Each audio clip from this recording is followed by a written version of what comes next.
સમાચારમાં આગળ વધીએ સમાચાર સુરતમાંથી ઉત્તરાયણ વિસ્તારમાં હિટ એન્ડ રનની ઘટના બની। બે યુવતીઓને કાર ચાલકે ભયંકર ટક્કર મારી। મોપેડ સવાર યુવતીઓ ઉછળીને રસ્તા પર પટકાઈ, જેના સીસીટીવી ફૂટેજ અમે આપને ટીવી સ્ક્રીન પર બતાવી રહ્યા છે।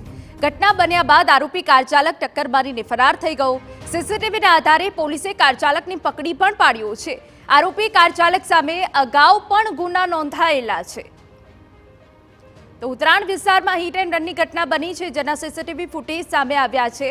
આજે ઘટના બની તેમાં બે યુવતીઓને કાર ચાલકે ભયંકર ટક્કર મારી છે।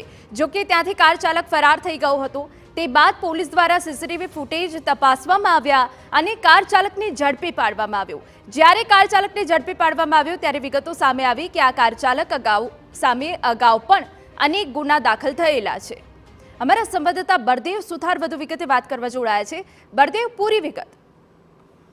જે રીતે સુરતના ઉત્તરાયણ વિસ્તારની જે ઘટના સામે આવી છે કે ઉત્તરાયણ વિસ્તારની અંદર એક હિટરેનની જે ઘટનામાં સામે આવી છે કે એક મોપેડ સવાર બે યુવતીઓ જે જઈ રહી હતી અને ત્યાં દરમિયાન એક પાછળથી જે i20 કાર ચાલક જે ફૂલ સ્પીડમાં આવે છે અને આ મોપેડને અડફેટમાં જ લેતા ઘટનાને અંજામ આપવામાં આવે છે। જે રીતે આ મોપેડ ઉપર બંને યુવતીઓ છે તે ગંભીર રીતે ઘવાય છે અને નીચે પડી જાય છે।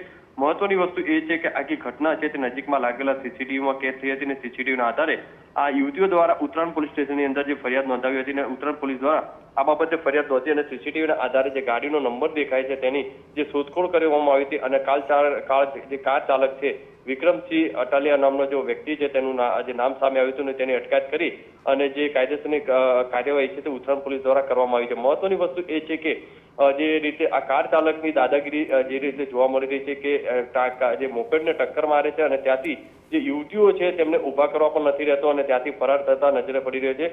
હાલમાં તો ઉત્તરાયણ પોલીસે આ કાર ચાલકની જે ધરપકડ કરી છે ને વધુ તપાસ હાથ ધરવામાં આવી છે। બિલકુલ આભાર। તો બે યુવતીઓને કાર ચાલકે ભયંકર ટક્કર મારી, જે સીસીટીવી ફૂટેજમાં કેદ થઈ ગઈ। પોલીસે કાર ચાલકની ધરપકડ કરી લીધી છે।